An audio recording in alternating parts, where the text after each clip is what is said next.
Good day? Isa ito sa kailangang gawin kapag ikaw ay isang .content creator, blogger o .influencer. Punta lang sa settings, scroll down, pindutin ang .profile and tagging.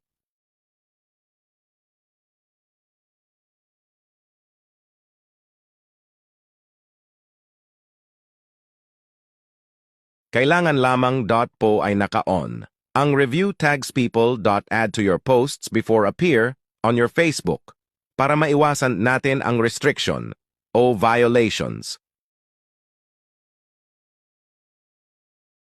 At ang review post .your .tag before appear in your profile or page kung .facebook page ang gamit po ninyo for the content.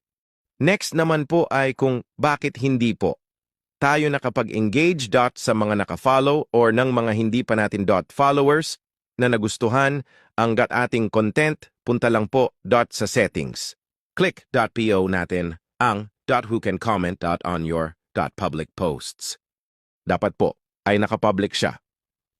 Hindi friends if friends or friend lang. Laging tatandaan na kapag ikaw ay isa, ang content creator ay kailangan mo na makipag-engage sa mga viewers.mo na. Isa sa pinaka-required